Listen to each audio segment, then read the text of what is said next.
Olá, meu povo! Estamos aqui mais uma vez para dar o nosso fechamento nesta disciplina de saúde e segurança do trabalho. Admito que já estou com saudade de vocês, né? Estamos hoje agora nessa reta final.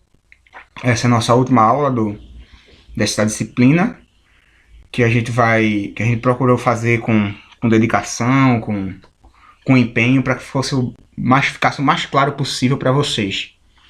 Mas mesmo que não tenha ficado claro, mais uma vez eu reforço que nos busque, nos procure. Os exercícios também que serão passados vão ajudar vocês a entender mais, então preencha, né? Responda os exercícios. Tudo aquilo que é padrão de um ensinamento EAD, de um ensino EAD que vocês precisam cumprir para o aprimoramento educacional de vocês, certo? E eu deixei para falar nesta nossa última aula sobre as normas regulamentadoras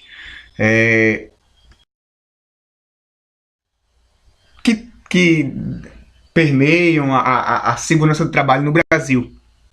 Então, nessa aula 5, vamos falar aqui de algumas normas.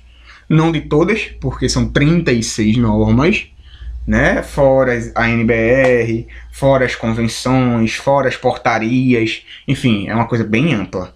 Mas, quando se trata de NRs, a gente separou algumas para trabalhar com vocês. O que são as NRs?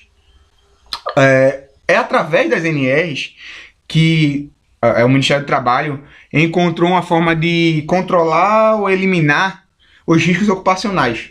Por quê? Porque através das normas ele dá direcionamento, dá cumprimentos, dá orientações que devem ser aplicadas no ambiente de trabalho para se evitar que certos riscos excedam o limite de tolerância ou evitar que se gere certos riscos. Enfim, ele dá um procedimento padrão que deve ser adotado nas empresas. Por exemplo, trabalho em altura.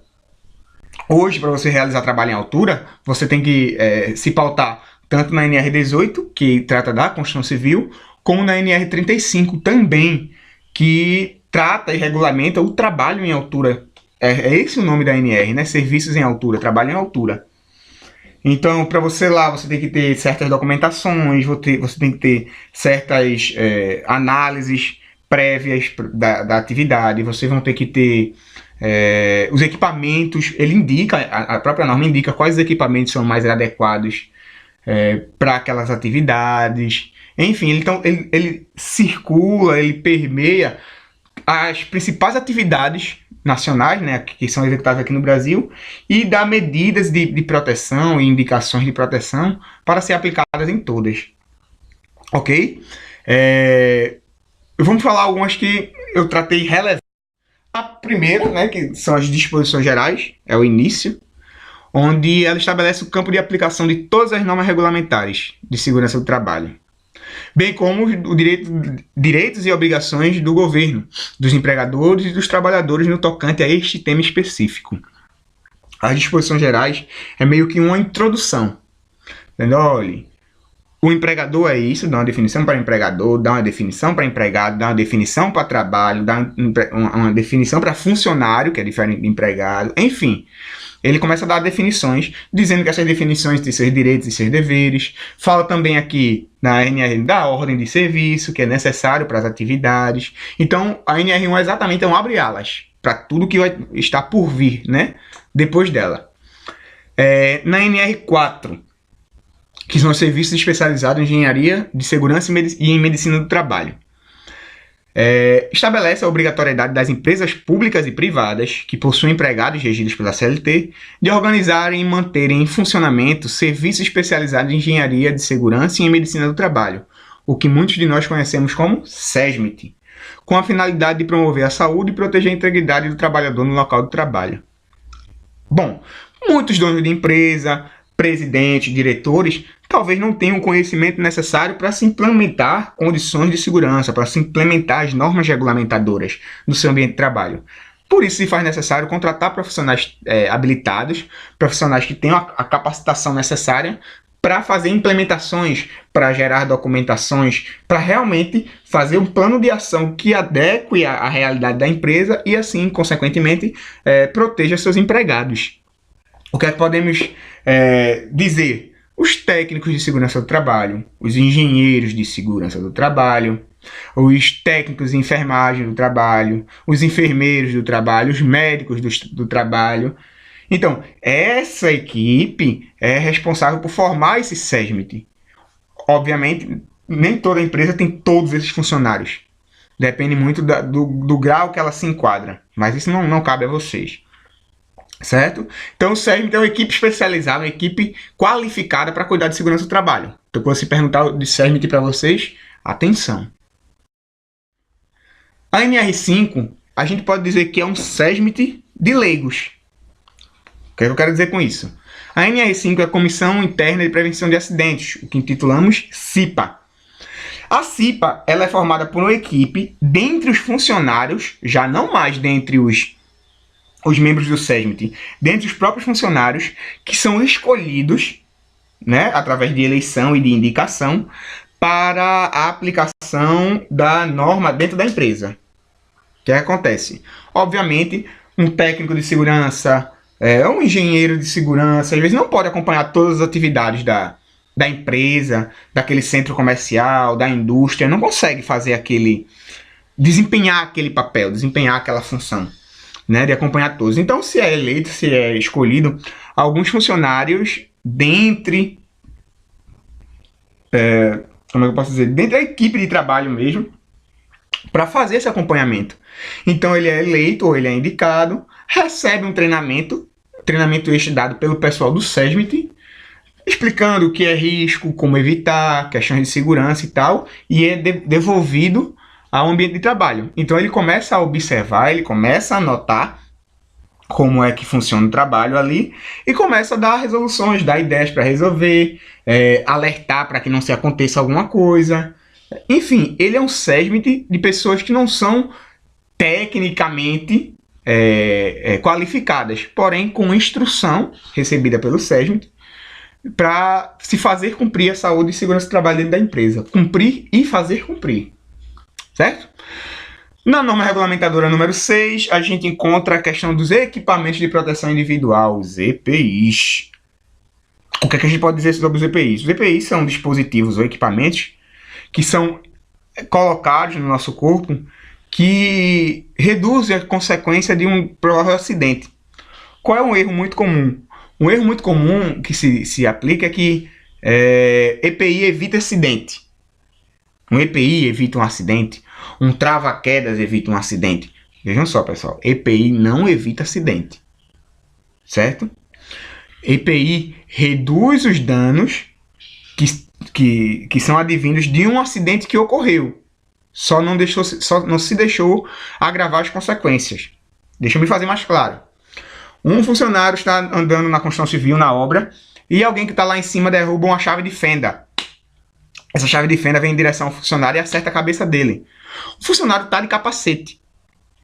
Então a chave de fenda resvala no capacete dele e cai no chão. Não aconteceu nenhum ferimento no seu crânio, na sua caixa craniana. Nada ocorreu. A gente pode determinar que não aconteceu o acidente? Não. Aconteceu sim um acidente. O que é que não aconteceu? Os danos que seriam provenientes daquele acidente.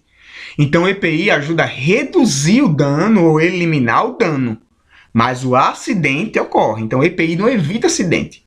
Ela reduz as consequências daquele possível acidente.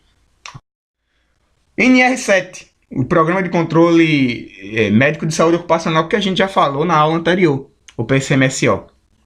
O que é que se diz sobre o PCMSO?